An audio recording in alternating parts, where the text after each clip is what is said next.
نحمده ونستعينه ونستغفره ونعوذ بالله من شرور أنفسنا ومن سيئات أعمالنا من يهده الله فلا مضل له ومن يضلله فلا هادي له وأشهد أن لا إله إلا الله وحده لا شريك له وأشهد أن محمدا عبده ورسوله صلى الله عليه وسلم.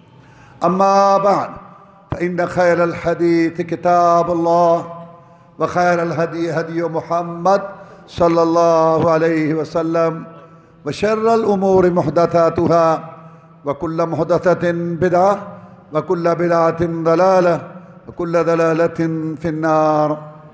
فأعوذ بالله من الشيطان الرجيم. ومن يرغب عن ملة إبراهيم إلا من صفي نفسه ولقد اصطفيناه في الدنيا وإنه في الآخرة لمن الصالحين. إذ قال له ربه أسلم قال أسلمت لرب العالمين ووصى بها إبراهيم بنيه ويعقوب يا بني إن الله اصطفى لكم الدين فلا تموتن إلا وأنتم مسلمون. أم كنتم شهداء إذ حضر يعقوب الموت إذ قال لبنيه ما تعبدون من بعدي من بعدي قالوا نعبد إلهك وإله آبائك إبراهيم وإسماعيل وإسحاق إلها واحدا ونحن له مسلمون. تلك أمة قد خلت لها ما كسبت ولكم ما كسبتم ولا تسألون عما كانوا يعملون. اللہ مالک الملک احکم الحاکمین نے اپنے بندوں کی ہدایت رہنمائی کے لیے جو انبیاء رسول علیہ السلام بھیجے ان میں جناب ابراہیم علیہ السلام کا نام نمایاں ہے. اللہ تعالیٰ نے ابراہیم علیہ السلام کو یہ شرف بخشا کہ ان کی طرف نسبت کرنے میں تمام مذاہب فخر محسوس کرتے ہیں. یہ جتنے آسمانی مذاہب ہیں نا، کچھ زمینی مذاہب ہیں کچھ آسمانی مذاہب ہیں. زمینی مذاہب ہندو مت، جین مت، بدھ مت، زردشت، یہ جو مذاہب ہیں یہ زمینی ہیں. لیکن جو آسمانی مذاہب ہیں مسلمان، یہودی، عیسائی، یہ آسمانی مذاہب ہیں. اللہ کو مانتے ہیں، مر کے دوبارہ اٹھنا اس کو مانتے ہیں. یہ آسمانی مذاہب سب ابراہیم علیہ السلام کی طرف نسبت کرنے میں فخر محسوس کرتے ہیں. جب لوگ عمل میں پیچھے رہ جاتے ہیں، نیکی میں پیچھے رہ جاتے ہیں، تو دعوے بڑے کرتے ہیں. وہ دعووں میں کام چلانا چاہتے ہیں اور اپنی نسبتوں میں کہ ہم تو بادشاہ گنہگار ہیں لیکن ہمارا بابا بڑا نیک تھا، ہماری دادی اللہ بخشے بڑے اس نے حج کیے ہوئے تھے. یہ لوگوں میں عادت ہے. یہ شیطان پٹی پڑھاتا ہے اپنے آپ کو تسلی دینے کے لیے. تو اللہ تعالیٰ نے قرآن مجید میں اس بات کو واضح کیا کہ کوئی کسی کے کام نہیں آئے گا، نہ کسی کی نیکی کا اجر کسی اور کو ملے گا اور نہ کسی کا گناہ کسی اور کے اوپر رکھا جائے گا. اللہ تعالیٰ عدل و انصاف کریں گے. اللہ تعالیٰ نے قرآن مجید میں کئی دفعہ یہ فرمایا ہے کہ اس دن ظلم کسی پر نہیں ہوگا، ذرہ برابر بھی ظلم نہیں ہوگا. ظلم کیا ہے کہ کسی کو نیکی کا بدلہ پورا نہ ملے. اللہ تعالیٰ تو ایک نیکی کا بدلہ 700 گنا تک دیں گے اور اس سے زیادہ بھی دیں گے. اور ظلم یہ ہے کہ جو گناہ نہ کیا ہو اس کی سزا ملے، یا کسی اور کا گناہ کسی اور کے اوپر ہو، یہ اللہ کے ہاں نہیں ہوگا. تو لہذا یہ یہودی جو تھے بد عمل، جیسے آپ نے ان کی بدعملیاں سنی، دعویٰ بڑا کرتے تھے کہ ہم ابراہیم علیہ السلام کے طریقے پر ہیں. اس لیے اللہ تعالیٰ نے یہود کا تذکرہ ختم کر کے بعد میں ابراہیم علیہ السلام کا تذکرہ کیا کہ ابراہیم علیہ السلام سے ان کو کیا نسبت ہے. فرمایا ما کان ابراہیم یہودیا ولا نصرانیا ولکن کان حنیفا مسلما ما کان من المشرکین. یہودیوں کا کوئی تعلق نہیں ہے ابراہیم علیہ السلام سے، نہ کوئی عیسائیوں کا تعلق ہے، عقیدے کے لحاظ سے بھی اور تاریخ کے لحاظ سے بھی. یہودیوں کا عقیدہ ہے عزیر اللہ کا بیٹا علیہ السلام، عزیر مشکل کشا، عزیر صحت دیتے ہیں اور عزیر رزق دیتے ہیں. عیسائیوں کا عقیدہ ہے عیسی علیہ السلام اللہ تعالیٰ کا بیٹا، اللہ کا جز، مشکل کشا، حاجت روا، رزق دیتے ہیں. لہذا ان کا کوئی تعلق نہیں ابراہیم علیہ السلام سے. اور تاریخی لحاظ سے بھی بات غلط ہے کہ یہودا یعقوب علیہ السلام کے بیٹوں میں سے ایک بیٹے کا نام ہے، اس کی طرف جو مذہب منسوب ہے صدیوں پہلے جو ابراہیم گزر گیا وہ اس کا کیسے ہو سکتا ہے؟ عیسیٰ علیہ السلام فلسطین کے علاقہ بستی نصرانہ میں پیدا ہوئے، جس کی وجہ سے ان کو نصارہ کہا جاتا ہے۔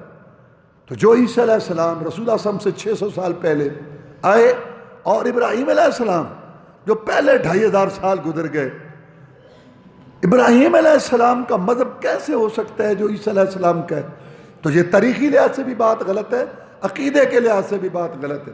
اور جو لوگ یہ عقیدہ رکھتے ہیں کہ محمد رسول اللہ صلی اللہ علیہ وسلم اللہ کا جز، اللہ کا حصہ، محمد رسول سے مشکل کشا، محمد رسول سے رزق دیتے ہیں، محمد رسول سے بگڑی بناتے ہیں، ان کا بھی کوئی تعلق نہیں ہے ابراہیم علیہ السلام سے، کیونکہ ابراہیم علیہ السلام کا تو یہ عقیدہ نہیں تھا۔ تو پھر یہ اللہ کس کا تعلق ہے ابراہیم علیہ السلام سے؟ اللہ فرماتے ہیں اِنَّ أَوْلَى النَّاسِ بِإِبْرَاهِيمَ لَلَّذِينَ اتَّبَعُوا هَٰذَا النَّبِيَّ، ابراہیم علیہ السلام کا پیروکار اور اس کی ملت کا لمبردار یا محمد رسول اللہ ہے صلی اللہ علیہ وسلم، یا اس کے سچے پیروکار۔ اب سنیے اللہ تعالیٰ ابراہیم علیہ السلام کے متعلق کیا بیان کرتا ہے۔ اللہ فرماتے ہیں اس سے بڑا بے وقوف کوئی نہیں، احمق کوئی نہیں، جس کو ابراہیم علیہ السلام کا عقیدہ اچھا نہیں لگتا۔ کسی کو آپ بے وقوف کہیں، کسی کو میں کہوں، لیکن اصل احمق بے وقوف تو وہ ہے جس کو اللہ کہے، اور وہ ہے جس کو ابراہیم علیہ السلام کی ملت اچھی نہیں لگتی۔ اور ابراہیم علیہ السلام کی ملت کیا تھی؟ حنیفہ، یک طرفہ، ایک اللہ کے لیے دینا، ایک اللہ کے لیے روکنا، اللہ کے لیے جوڑنا، اللہ کے لیے توڑنا، اللہ کے لیے محبت، اللہ کے لیے دشمنی۔ اور وہ مشرک نہیں تھا، شرک نہیں کرتا تھا، حنیفہ یک طرفہ تھا، ایک اللہ کو راضی کرنا اس کا مقصد تھا، اللہ کے لیے محبت، اللہ کے لیے دشمنی۔ یہ ابراہیم علیہ السلام کا عقیدہ تھا۔ اللہ فرماتے ہیں کہ ہم نے اس کو دنیا میں بھی چن لیا اور آخرت میں بھی۔ ابراہیم علیہ السلام بہت اونچا آدمی ہے، دنیا میں ہم نے اس کو چنا کہ ہم نے اس کو نبی رسول بنایا۔ اس کے 2 بیٹے نبی رسول تھے، اسماعیل علیہ السلام، اسحاق علیہ السلام۔ اس کا پوتا نبی تھا یعقوب علیہ السلام، اس کا پڑپوتا نبی تھا یوسف علیہ السلام، زکریا علیہ السلام، یونس علیہ السلام، یحییٰ علیہ السلام، الیاس علیہ السلام، موسیٰ علیہ السلام، عیسیٰ علیہ السلام۔ ہزاروں نبی ہم نے اس کی اولاد میں بھیجے، اور دنیا کا سب سے افضل شہر مکہ مکرمہ ہم ان کے ذریعہ آباد کروایا، اور اس میں اللہ کا گھر بیت اللہ، اس کی تعمیر کا سلف ان کو ہم نے دیا، اس کو اور اس کے بیٹے کو ہم نے ان کو دنیا کے اندر ایک مقام بخشا، کیونکہ یہ بہت اونچے لوگ تھے۔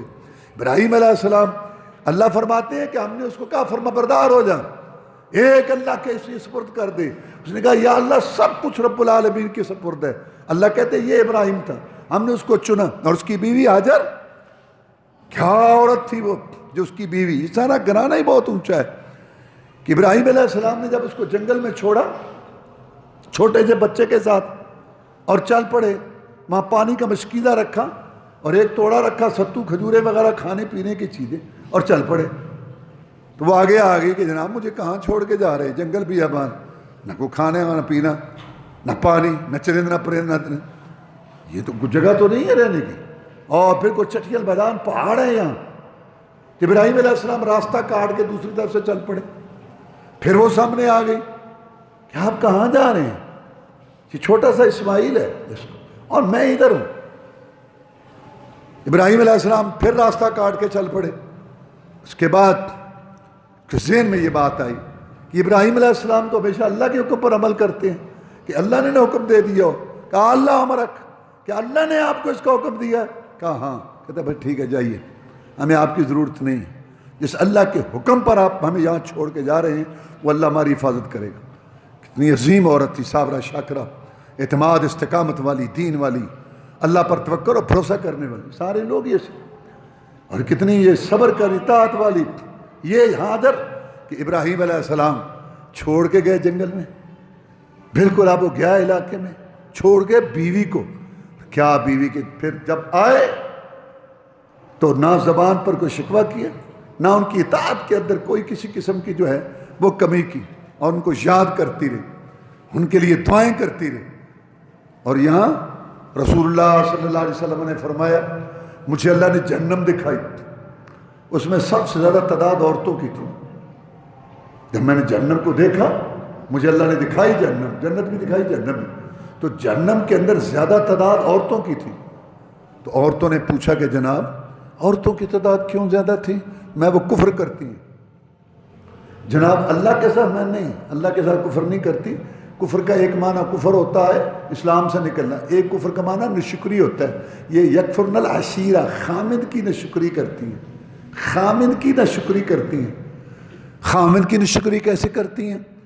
ساری زندگی ان کے ساتھ اچھا سلوک کرو، ساری زندگی ان کے آرام کا خیال رکھو، ساری زندگی ان کی ضروریات پوری کرو، تھوڑی سی وہ کمی کوتاہی ہو جائے ساری کیتی کرتی تے پانی پھیر دے دیا نے، اور کہتی ہے میں تو جب سے آئے ہوں یہاں آرام دیکھے، کبھی ہم نے سکون کا سانس ہی نہیں لیا، کبھی یہاں ہمیں کچھ چیز دیکھے میں یہ اس وجہ سے یہ جہنم میں زیادہ، لیکن حاجر کو دیکھو کتنی صابرہ شاکرہ، خامن جنگل میں چھوڑ، کچھ ہے نہیں خامن، لیکن خامن کے ساتھ کتنا اچھا رویہ رکھا کہ ان کے لیے دعائیں کی اور ان کے لیے اچھائی کا سوچا۔ اور بچہ اسماعیل کتنا فرما بردار ہے، آخر بڑا ہوا، حاجر نے بتایا تیرا باپ ہے ابراہیم علیہ السلام، تو اس کا بیٹا ہے، تجھے تیرا باپ یہاں چھوڑ کے گیا، تجھے اور مجھے۔ یہ نہیں سوچا کہ جب ابراہیم علیہ السلام آئے پتہ کرنے کے لیے تو اس وقت اسماعیل سے ہم سے ملاقات نہیں ہوئی، ان کی بیوی سے ملاقات ہوئی، پوچھا کیا حال ہے، انہوں نے کہا کیا حال ہے، بس ایسی پریشانی ہے، تو کہا اسماعیل آئے اس کو میرا سلام کہنا اور کہنا گھر کی دہلیز بدل دے۔ اسماعیل علیہ السلام آئے، پوچھا کہ آیا تھا، ہاں اس طرح شکل والے، ہاں وہ میرے والد تھے، انہوں نے کچھ کہا، انہوں نے کہا دہلیز بدل دو، ہاں تم نے ناشکری کی ہوگی، تو چل ہمارے گھر سے چلی جب۔ پھر آئے، اسماعیل علیہ السلام نے اور شادی کی تھی، آگے پوچھا کیا حال ہے آپ کا، اسماعیل علیہ السلام پھر نہیں تھے، کہا الحمدللہ گوشت کھاتے ہیں، زمزم پیتے ہیں، اللہ کا شکر ہے، اللہ کا احسان ہے، اللہ کا شکر ادا کیا، صبر کی بات کی۔ ابراہیم علیہ السلام نے کہا اسماعیل علیہ السلام آئے، ان کو میرا سلام کہنا، اور ان کہنا دروازے کی دہلیز مضبوط رکھو۔ آئے، بتایا کہ ہاں وہ میرے والد تھے اور وہ تمہارے متعلق نصیحت کر کے گئے کہ رکھنا۔ اور پھر تیسری دفعہ آئے، اسماعیل السلام بیٹھے تھے، تیر ٹھیک کر رہے تھے، بس بخاری شریف میں ہے جب باپ نے بیٹے کو دیکھا، بیٹے نے باپ کو دیکھا، ایک دوسرے سے لپٹ گئے، لفظ ہیں حدیث کے، پھر باپ نے کیا جو بیٹے سے کرتا ہے اور بیٹے نے کیا جو باپ سے کرتا ہے، یعنی لپٹ گئے، ایک دوسرے کو چوم رہے ہیں اور مل رہے ہیں۔ یعنی سوچو یہ باپ ہے میرا، چھوٹا سا تھا جنگل میں چھوڑ کے چلا گیا، نہ مجھے پوچھا نہ میری ماں کو پوچھا، یہ باپ ہے؟ اللہ اللہ اللہ، کیسے لوگ تھے، کیسا گھرانہ تھا، اللہ تعالیٰ نے ان کے ذریعے یہ مکہ آباد کیا۔ تو اللہ کہتا ہے ہم نے دنیا میں ان کو چنا، اور یہ بھی چننے کی ایک صورت ہے کہ بیوی دی، کمال بیوی دی، پورے عربوں کی ماں ہے، اور پھر بیٹا دیا، کہا میں تجھے ذبح کرنا چاہتا ہوں، کہتے ہیں بیٹے جلدی کرو، ابو جلدی کرو اگر اللہ نے آپ کو حکم دیا ہے۔ تو اللہ فرماتے ہیں ہم نے اس کو دنیا میں بھی چنا تھا، آخرت میں بھی۔ رسول اللہ صلی اللہ علیہ وسلم فرماتے ہیں کہ قیامت کا دن ہوگا، سارے لوگ قبروں سے اٹھیں گے جیسے پیدا ہوئے تھے، ننگے ہوں گے، بغیر کپڑے کے ہوں گے، ننگے پاؤں ہوں گے، بغیر ختنے کے ہوں گے، ننگے، مرد بھی اور عورتیں بھی۔ سیدہ عائشہ صدیقہ طاہرہ زکیہ مطہرہ صدیقہ کائنات رضی اللہ تعالیٰ نے عرض کی جناب مرد بھی ننگے ہوں گے، عورتیں بھی ننگے ہوں گی، تو ایک دوسرے کو دیکھیں گے نہیں۔ میں عائشہ معاملہ بہت سخت ہوگا، بہت سخت ہوگا، کسی کو ہوش ہی نہیں ہوگی، لکل من یومئذ شأن یغنی، ہر ایک کو اپنی پڑی ہوگی، ہر ایک کو اپنی فکر ہوگی، عائشہ کسی کو یہ ہوش ہی نہیں ہوگی کہ کسی کی طرف دیکھا، سب ننگے ہوں گے، قبروں سے اٹھیں گے۔ رسول اللہ صلی اللہ علیہ وسلم نے فرمایا اللہ کی طرف سے حکم آئے گا، اول من یکسیٰ ابراہیم، سب سے پہلے کرتا قمیص ابراہیم علیہ السلام کو پہنائی جائے گی۔ لقد اصطفیناہ فی الدنیا وانہ فی الآخرۃ لمن الصالحین، ہم نے ابراہیم علیہ السلام کو دنیا میں بھی چنا اور آخرت میں بھی ہمارے ہاں وہ بہت اونچے لوگوں میں سے، صالحین نیک لوگوں میں سے۔ اول من یکسیٰ ابراہیم، نبیوں کے بابے دادے پردادے ابراہیم کو قمیص پہنا دو، پوا دو چوڑا، باب ابراہیم نے چوڑا پوا دو۔ نبیوں کا بابا دادا اللہ آخرت میں بھی ابراہیم کی عزت کریں گے۔ اس ابراہیم علیہ السلام نے کیا کہا تھا اپنی اولاد کو؟ تم کہتے ہو ہم ابراہیمی ہیں، وَوَصَّىٰ بِهَا ابراہیم، اللہ تعالیٰ نے کیا اس کو حکم دیا؟ اِذْ قَالَ لَهُ رَبُّهُ أَسْلِمْ قَالَ أَسْلَمْتُ لِرَبِّ الْعَالَمِينَ، ابراہیم فرمانبردار ہو جا، میری باتیں مان۔ کہا یا اللہ فرمانبردار ہو گیا، سب باتیں مانوں گا جو تو کہے گا۔ اور یہی جو ملت تھی نا، اطاعت والی، عبادت والی، اللہ تعالیٰ کے آگے جھکنے والی، اللہ کا حکم ماننے والی، صبر و شکر والی، یہ جو ملت تھی نا ابراہیم کی، اسی کی وصیت کی اس نے. کوئی یہودیت نہیں تھی، کوئی عیسائیت نہیں تھی. وَوَصَّىٰ بِهَا ابراہیم بَنِيهِ وَيَعْقُوبَ، اسی چیز کی وصیت کی تھی ابراہیم علیہ السلام نے بھی، اور اس کے پوتے یعقوب نے بھی اپنے بیٹوں کو یہ وصیت کی. وصیت کہتے ہیں جو مرتے وقت بات کی جائے، اس کی بڑی اہمیت ہوتی ہے. آگے پیچھے بھی بڑا کہتا رہتا ہے، لیکن مرتے وقت جو بات کہی جائے نا، عربی میں اس کو وصیت کہتے ہیں. لوگ کہتے ہیں اس کا خیال رکھو یار، بابے کا خیال رکھو، بابا مرتے وقت یہ کہہ رہا تھا.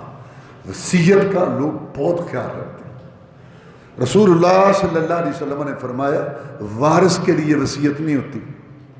یعنی جب آدمی مر رہا ہو، وصیت کے احکام بتا رہا ہوں، جب آدمی مر رہا ہو اس وقت جو وہ وصیت کرتا ہے مال کے متعلق، وارث کے متعلق نہیں کر سکتا. ہاں یہ تو کہہ سکتا ہے بیٹے کو بہنوں کا خیال رکھنا، اولاد کو کہے کہ ماں کا خیال رکھنا، لیکن حصہ پیسہ نہیں کہہ سکتا کتنا اس کو دینا، اتنا اس کو دینا. کیونکہ اللہ کے رسول صلی اللہ علیہ وسلم نے فرمایا ان اللہ آتا کل ذی حق حقہ فلا وصیۃ لوارث. اللہ نے ہر حقدار کو حق دے دیا ہے. جب یہ مرے گا تو جو وارث ہیں ان کا حق حصہ مقرر ہے. جب اللہ نے مقرر کر دیا تو کون ہے بھی؟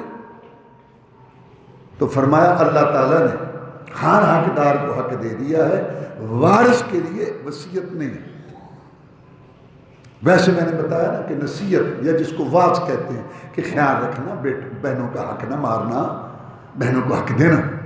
میرے بیٹو تمہاری بہنیں ہیں، تمہارے ساتھ پیدا ہوئی ہیں، ان کا حق ہے. ماں کا خیال ہے، بوڑھی ماں کہاں جائے گی، تمہاری ماں ہے، خیال رکھنا ماں کا، اس کا حق اس کو دے. یعنی یہ باتیں تو کر سکتا ہے، لیکن حصہ پیسے جائیداد میں سے ان کا نہیں، وہ تو اللہ تعالیٰ کا، غیر وارث کو کر سکتا ہے. اور وصیت زیادہ سے زیادہ تیسرے حصے میں. اندازہ لگاؤ، آخرت کی سوچ فکر ہونی چاہیے. یہ انسان جو 60-70 سال لگا کے پیسہ کماتا ہے، بھاگ دوڑ کرتا ہے اور دھوپ چھاؤں برداشت کرتا ہے، تکلیفیں اٹھاتا ہے، پیسہ اکٹھا کرتا ہے، جب مرنے لگے اسلام کہتا ہے 2 حصوں پہ تیرا حق ختم. ذرا سوچو ذرا سوچو. یعنی ساری زندگی کمایا مال، اب زندگی میں ٹھیک ٹھاک نارمل موت کریں تو وہ تو اس میں تو وہ تصرف کر سکتا ہے جیسے چیک کرے. اس لیے اسلام کہتا ہے نا کہ آخرت بناؤ. یعنی کتنی بڑی بات ہے کہ ساری زندگی اس نے کمایا، مال اس کا ہے سارا، لیکن مرتے وقت اسلام کہتا ہے، اسلام جیسا مذہب عدل انصاف والا کہتا ہے 2 حصے پہ تیرا حق ختم. 1 حصے پہ، اور 1 حصہ بھی، تیسرا حصہ یہ بھی زیادہ ہے. کیونکہ ایک صحابی کی موت آنے لگی نا، سعد کی، تو اس نے کہا اللہ کے رسول صلی اللہ علیہ وسلم میری ایک ہی بیٹی ہے، کیا میں سارا مال اللہ کی راہ میں دے دوں؟ میں نہیں. جن میں اس کی وصیت کر جاؤں؟ میں نہیں. میں آدھا مال اللہ کی راہ میں دینے کی وصیت کر جاؤں؟ میں نہیں. میں مال کا جو ہے وہ تیسرا حصہ اس کی وصیت کر جاؤں؟ میں ہاں کر، لیکن وہ بھی زیادہ ہے. یعنی بہتر ہے کہ تیسرے حصے سے بھی کم ہو، لیکن تیسرے حصے تک کی اجازت ہے. اور پھر فرمایا کہ اگر وارثوں کو تو غنی چھوڑ جائے، بہتر ہے اس سے کہ تو مر جائے، دے جائے مال اور پیچھے وہ مانگتے پھریں. تو وصیت تیسرے حصے میں ہو سکتی ہے، وہ جس کے متعلق مرضی کرے، دینی کام میں کرے یا کسی کے متعلق کرے. تو وصیت اس کو کہتے ہیں جو مرتے وقت بات کی جائے. تو اس سے زیادہ وصیت اس بات کی ہونی چاہیے جو ابراہیم علیہ السلام نے اور یعقوب علیہ السلام نے کی. اللہ تعالیٰ فرماتے ہیں کہ اسی دین کی ان کو وصیت کی، دین کے متعلق ان کو کہا وَوَصَّىٰ بِهَا ابراہیم بنیہ ویعقوب، کیا یا بنی ان اللہ اصطفیٰ لکم الدین فلا تموتن الا وانتم مسلمون. اے میرے بیٹو، ابراہیم علیہ السلام نے بھی یہی بات کہی، اپنے بیٹوں کو. اور یعقوب علیہ السلام نے بھی یہی بات کہی اپنے بیٹوں کو، جیسے آگے ہے ام کنتم شہداء اذ حضر یعقوب الموت. یہ کہتے تھے کہ یعقوب جو ہے تھا نا، اس کا مذہب یہودی تھا. اللہ نے کہا تم اس وقت موجود تھے جب یعقوب اپنے بیٹوں کو کہہ رہا تھا کہ ما تعبدون من بعدی، میرے بعد کس کی عبادت کرو گے؟ تو ان کے بیٹوں نے، یعقوب علیہ السلام کے بیٹوں نے کہا تھا نعبد الہک، ہم عبادت کریں گے تیرے معبود کی، وَإِلَٰهَ آبَائِكَ، اور جو تیرے باپ اور دادا تھے ان کا جو معبود تھا، ابراہیم، اسماعیل، اسحاق. شبہ پڑ سکتا ہے کہ ایک الہ ہو گیا تیرا، ایک الہ ہو گیا تیرے باپ ابراہیم کا، ایک الہ ہو گیا تیرے باپ اسحاق کا، اور اسماعیل وہ بھی تو چچا ہے نا، باپ کا بھائی، تو وہ بھی بابا ہے، ایک اس کا. شاید یہ کئی الہ ہو جائے، اس لیے آگے کہا الہم واحدہ، الہ ایک، معبود ایک. ما تعبدون من بعدی، میرے بعد کس کی عبادت کرو گے؟ نعبد الہک و الہ آبائک ابراہیم و اسماعیل و اسحاق، تیرا معبود اور تیرے آبا ابراہیم، اسماعیل، اسحاق کا معبود. کو یہ نہ سمجھے کہ یہ چار معبود ہو گئے، الہم واحدہ، الہ ایک. اس لیے تو اللہ کی توفیق سے میں کہا کرتا ہوں کہ قرآن مجید میں جو مسئلہ بھی بیان ہوا ہے نا، مختصر بیان ہوا ہے. حدیث تفصیل میں ہے، حدیث رسول اللہ صلی اللہ علیہ وسلم کی حدیث اور سنت میں ہے. رسول اللہ صلی اللہ علیہ وسلم آئے اس لیے تھے دین سمجھانے کے لیے. مثلا اللہ نے کہا نماز پڑھو، کتنی رکعت؟ ایک رکعت میں کتنے سجدے، کتنے رکوع، کب قرات اونچی کب آہستہ، یہ میرا نبی بتائے گا. اللہ کہتا ہے قرآن مجید کے اندر زکوٰۃ دو، کتنی، کب، کن کو، میرا نبی بتائے گا. اللہ کہتا ہے روزہ رکھو، کیسے، میرے نبی بتائے گا، رکھ کے دکھایا. اللہ کہتا ہے حج کرو، کیسے، یہ میرے نبی بتائے گا. ہر مسئلہ قرآن مجید میں مختصر بیان ہوا ہے، اس کی تفصیل حدیث کے اندر ہے، سنت کے اندر ہے. کیونکہ رسول اللہ صلی اللہ علیہ وسلم آئے اس لیے تھے. واحد مسئلہ توحید کا، عقیدے کا، واحد مسئلہ ہے توحید اور عقیدے کا، جو اللہ تعالیٰ نے قرآن مجید میں تفصیل سے بیان کیا. ہر صورت میں، ہر پارے میں، ہر آیت میں، ہر رکوع میں، ہر صفحے میں عقلی دلائل، نقلی دلائل، زمین کے دلائل، آسمان کے دلائل، چاند سورج کے دلائل، رات دن کے آنے جانے کے دلائل، بارش کے دلائل، پیدا ہونے کے دلائل، مرنے کے دلائل، کھیتی باڑی اگنے کے دلائل، دلائل دلائل، عقلی دلائل، نقلی دلائل، ظاہری دلائل، باطنی دلائل، مثالیں دے دے کے اللہ نے یہ مسئلہ سمجھایا. اللہ فرماتا ہے فَبِأَيِّ حَدِيثٍ بَعْدَهُ يُؤْمِنُونَ، جب تمہیں قرآن نہیں اگر سمجھا سکا، کون سی کتاب تمہیں سمجھائے گی؟ وَلَا يُنَبِّئُكَ مِثْلُ خَبِيرٍ، میں رب جیسی تمہیں خبریں کوئی نہیں دے گا. جیسے میں سمجھاتا ہوں کوئی نہیں سمجھائے گا. اگر میں تمہیں عقیدہ توحید نہیں سمجھا سکا، کیسے سمجھ آئے گی تمہیں؟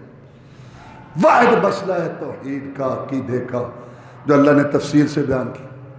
اگر کہیں کوئی شبہ پیدا ہو رہا ہو نا، کوئی شبہ کسی قسم کا، تو اللہ اس کو ساتھ ہی دور کرتا ہے. یہ جو میں بات بیان کر رہا ہوں. یعقوب علیہ السلام نے پوچھا بیٹوں سے ما تعبدون من بعدی، میرے بعد کس کی عبادت کرو گے؟ میرے بچوں میں مر رہا ہوں، زندگی میں تو میں نے تمہیں بڑا سمجھایا اور طریقے پہ تمہیں رکھا، لیکن اب میں یہ پوچھنا چاہتا ہوں وصیت کہ میرے بعد تم کس کی عبادت کرو گے؟ انہوں نے کہا نعبد الہک و الہ آبائک ابراہیم و اسماعیل و اسحاق، ہم تیرے معبود کی عبادت کریں گے اور جو تیرے آبا تھے ابراہیم، اسحاق، اسماعیل، ان کے الہ کی عبادت کریں گے. تو یہ چار ہیں نا. ذہن میں بات آ سکتی تھی کہ آدمی چار، الہ بھی چار. مکے والوں کا یہی تو جھگڑا تھا محمد رسول اللہ صلی اللہ علیہ وسلم تو کہتا ہے سارے کام ایک رب کرتا ہے، صحت کی ضرورت ہے، رزق کی ضرورت ہے، اولاد کی ضرورت ہے، اتنی چیزوں کے مطلب سارے کام ایک رب کرتا ہے۔ اجعل الآلہۃ الہا واحدا ان ھذا لشیء عجاب، سارے معبود و مشکل کشاؤں کو ختم کر کے کہتا ہے ایک اللہ عبادت کے لائق، ایک اللہ کے آگے جھکو، ایک اللہ سے مانگو، ایک اللہ کے لیے دو، ایک اللہ ذکر دیتا ہے، صرف دیتا ہے اللہ، سب کچھ ایک اللہ دیتا ہے۔ ہماری سمجھ میں نہیں آتی بات۔ ما سمعنا بہذا فی الملۃ الاخرہ ان ھذا الا اختلاف، یہ بات ہم نے نہ بابا سے سنی، نہ دادا، نہ پردادا سے سنی، جیسے آج کل کہتے ہیں باپ دادا سے تو نہیں سنی، تم کہاں سے بات کر رہے ہیں؟ سب سے بڑی گمراہی قرآن نے بتائی باپ دادا، باپ دادا، اور باپ دادا کو کھلاؤ پلاؤ، ان کی عزت کرو، ویسے دنیا میں پوچھتے نہیں ہیں ان کو، بوڑھے ہو جائیں تو 6-7 اسے ایک کو نہیں سنبھال سکتے، اور دین میں باپ دادا باپ دادا باپ، عجیب لوگوں کی سوچ بڑی عجیب ہے۔ حالانکہ کلمے میں کوئی ذکر نہیں باپ دادا کا۔ تو کہنے کا مقصد یہ ہے کہ یہ ذہن میں بات آ سکتی تھی، اس لیے آگے اللہ تعالیٰ نے یہ شبہ دور کرنے کے لیے کہا الہ واحدہ، ابو یہ سب تمہارا الہ ایک، ونحن لہ مسلمون، ہم اسی کے فرما بردار۔ عقیدے کے مسئلے پہ، توحید کے مسئلے پہ اللہ تعالیٰ نے فوراً شبہ شک دور کر دیا۔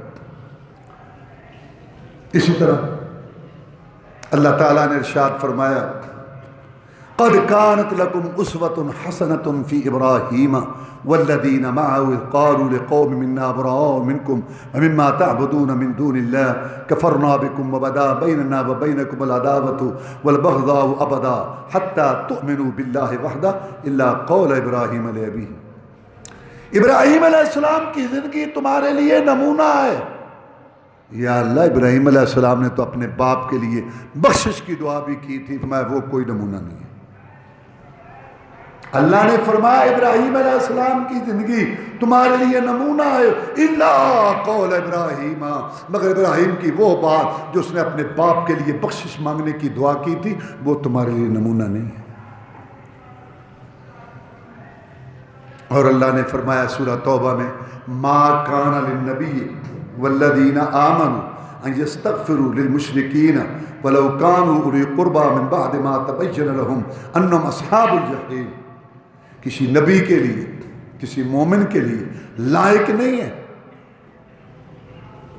کہ اللہ تعالیٰ کا باقی مشرک، اللہ کا نافرمان فوت ہو اور وہ ان کے لیے بخشش کی دعا کریں، چاہے ان کا رشتہ دار ہی ہو، چاہے قریبی بھی ہو، جائز نہیں ہے اس کے لیے بخشش کی دعا کرنی۔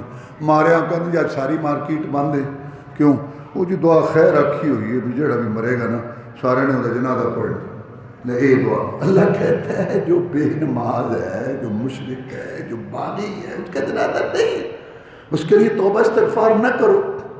اچھا یہاں شبہ پڑ سکتا تھا نا کہ پھر ابراہیم علیہ السلام نے اپنے باپ کے لیے بخشش کی دعا کیوں مانگی تھی؟ اللہ نے وہ رڑک، وہ شبہ دور کا رڑک کٹ دیتی۔ وَمَا كَانَ اسْتِغْفَارُ إِبْرَاهِيمَ لِأَبِيهِ إِلَّا عَن مَّوْعِدَةٍ وَعَدَهَا إِيَّاهُ فَلَمَّا تَبَيَّنَ لَهُ أَنَّهُ عَدُوٌّ لِلَّهِ تَبَرَّأَ مِنْهُ إِنَّ إِبْرَاهِيمَ لَحَلِيمٌ أَوَّاهٌ مُنِيبٌ۔ ابراہیم علیہ السلام کا بخشش مانگنا اپنے باپ کے لیے وہ ایک وعدہ تھا جو اس نے اپنے باپ سے کیا تھا، اور جب اس کو واضح ہو گیا کہ یہ اللہ کا دشمن ہے میرا باپ، تو پھر ابراہیم اس سے بری ہو گیا تھا، پھر ابراہیم نے اس کے لیے بخشش نہیں مانگی۔ تو اللہ تعالیٰ توحید اور عقیدے کے مسئلے کو اتنا واضح کی، اور یہی وجہ ہے کہ محمد رسول اللہ صلی اللہ علیہ وسلم کی زندگی ہے نبوت رسالت والی 23 برس، 63 سال آپ کی عمر ہے، 63 سال، 40 سال کے تھے آپ کو نبوت رسالت کا پیغام ملا۔ کبھی کبھی نا سیدھی سیدھی باتیں بھی ہوتی ہیں، جیسے 2 اور 2 4، کہتے ہیں رسول اللہ صلی اللہ علیہ وسلم کو موت نہیں آئی، رسول اللہ علیہ وسلم کو موت نہیں آئی۔ یہاں نا جب ہمارا وفات النبی کا موضوع تھا نا، یہاں مسجد میں وفات النبی کا ہم نے جو بیان کیا، ماشاءاللہ نعیم صاحب مجھے توجہ دلاتے رہتے ہیں کہ اس دفعہ یہ بیان کریں، یہ الحمدللہ مشورہ کرتے ہیں۔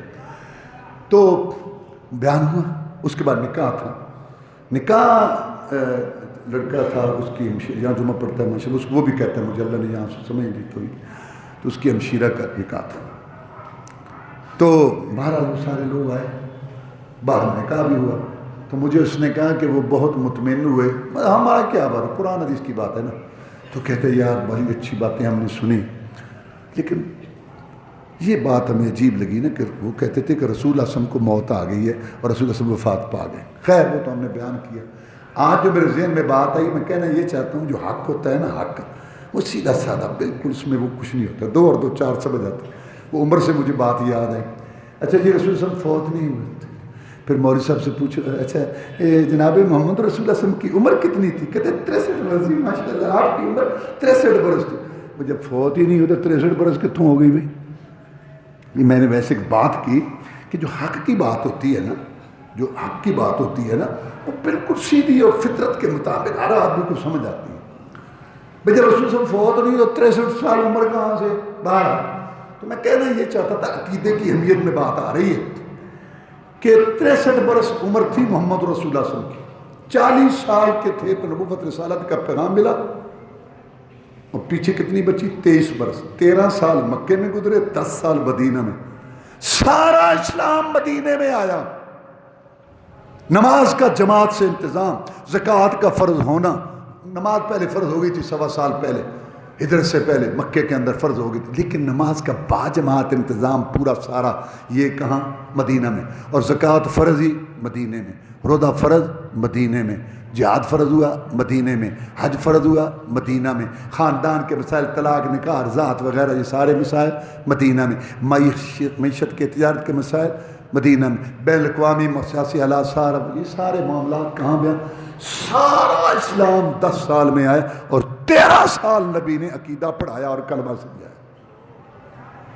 تو اس سے معلوم ہوا کہ اللہ تعالیٰ نے اس کو کیونکہ جب یہ بنیاد ہو گئی تو بس پھر حکم آتا گیا اور مانتے گئے، حکم آتا گیا اور مانتے گئے. تو میں یہ بتا رہا تھا کہ ابراہیم علیہ السلام نے اور یعقوب علیہ السلام نے اپنے بیٹوں سے پوچھا مرتے وقت اور ان کو وصیت کی، توحید کی، عقیدے کی اور اللہ کا حکم ماننے کی. اور کیا ان کو کہا؟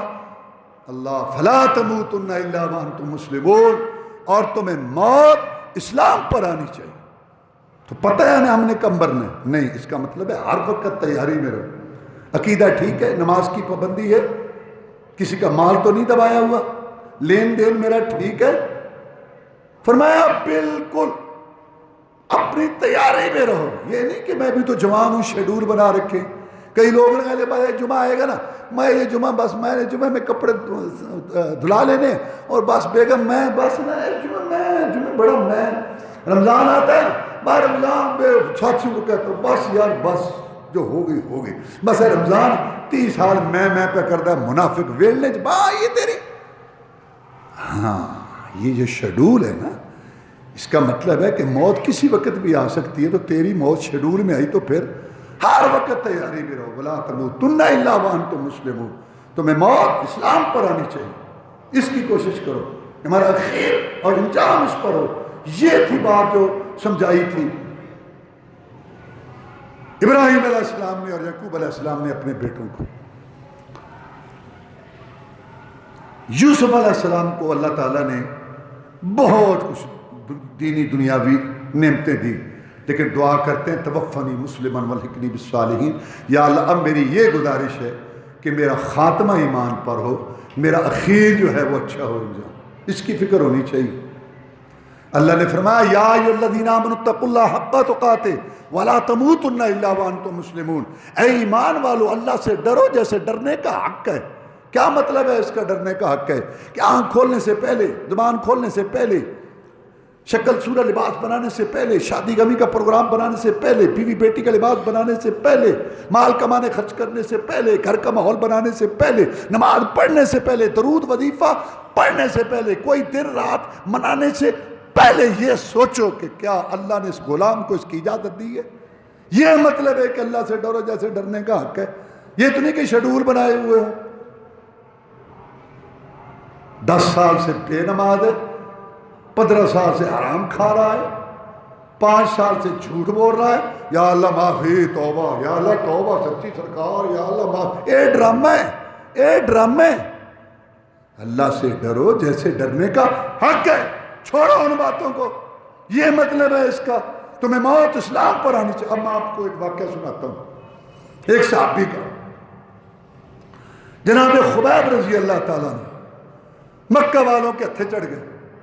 انہوں نے کہا اس نے ہمارے بڑے کو مارا ہے، ہم اسے بدلہ لیں گے۔ بدر میں بڑے کو مارا، لے گئے مکہ سے باہر۔ کہا تیری زندگی کو آخری خواہش؟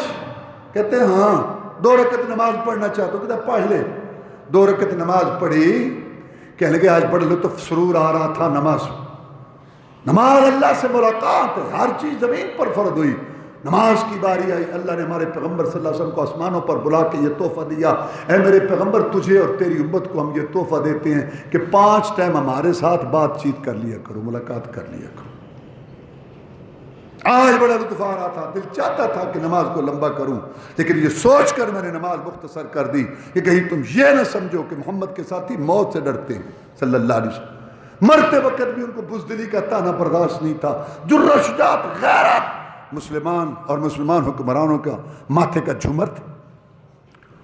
اس کے بعد خبیب رضی اللہ تعالیٰ کو درمیان میں کھڑا کیا گیا اور برچھیاں چلی اور چھریاں چلی اور زندہ خبیب کی بوٹیاں کٹنے لگیں۔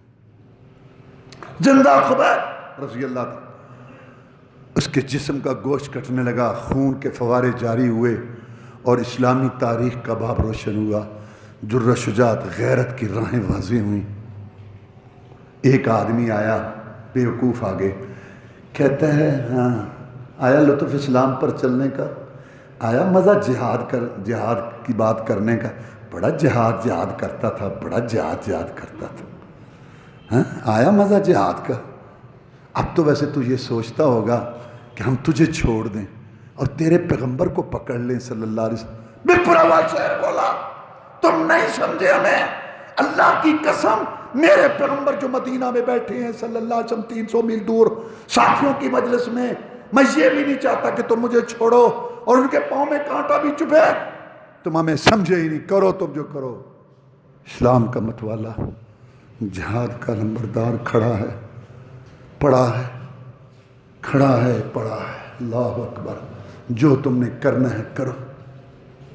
اس کے بعد انہوں نے سولی پہ چڑھایا اور تیروں کی بارش ہوئی، اور جب جان نکلنے لگی تو کہتے ہیں لست ابالی حین اقتل مسلما علی ای جنب کان للہ مسرائی۔ نمازیں پڑھتا تھا، جہاد کرتا تھا، مجاہدین کا ساتھ دیتا تھا، رسول اللہ صلی اللہ علیہ وسلم کی تابعداری کرتا تھا، بہت خوش تھا کہ اللہ نے دین پہ لگایا ہوا، لیکن رات کی نیندیں اڑی رہتی تھیں، دن کا چین قربان رہتا تھا، کوئی چیز اچھی نہیں لگتی تھی، ہر وقت یہ فکر پریشانی رہتی تھی، پتہ نہیں میرا اخیر کیسا ہوگا، پتہ نہیں میرا انجام کیسا ہوگا، پتہ نہیں میری موت کیسے آئے گی، پتہ نہیں میرا خاتمہ کیسے ہوگا، پتہ نہیں میں کیسے مروں گا۔ مجھے ہر وقت اس بات کی فکر رہتی تھی، رات کی نیندیں اڑی رہتی تھی اور مجھے یہ پریشانی لگی رہتی تھی۔ آج جب کہ میں اسلام پر مر رہا ہوں، اب جب کہ میں ایمان پر مروں، خیر صلاح، اب میں خوش ہوں، اب میں مطمئن ہوں، میرے غم غلط ہو گئے، میری پریشانیاں دور ہو گئیں، مجھے اب کسی چیز کی فکر، کوئی پریشانی۔ لوگوں کو مرتے وقت فلاں فلاں فلاں کہتے ہیں، مجھے ایک ہی فکر تھی کہ میرا خاتمہ ایمان پر ہو۔ آج جب کہ میں ایمان پر مر رہا ہوں، اسلام پر کٹ رہا ہوں، اب میری لاش آگے گرے، پیچھے گرے، دائیں گرے، بائیں گرے، مجھے کوئی پرواہ نہیں ہے۔ مجھے یہی فکر رہتی تھی کہ میرا اخیر اچھا ہو، میرا انجام اچھا ہو۔ ابراہیم علیہ السلام نے بھی، یعقوب علیہ السلام نے بھی اپنے بیٹوں کو کہا، قرآن نے بھی فرمایا کوشش کرو کہ تمہارا خاتمہ ایمان پر ہو اور اسلام پر ہو۔ اسی لیے رسول اللہ صلی اللہ علیہ وسلم نے فرمایا من کان آخر کلام ہی لا الہ الا اللہ دخل الجنہ، جس نے مرتے وقت عقیدہ توحید پر جان دی، اسلام اور ایمان پر جان دی، وہ جنت میں جائے گا۔ وآخر دعوانا الحمدللہ۔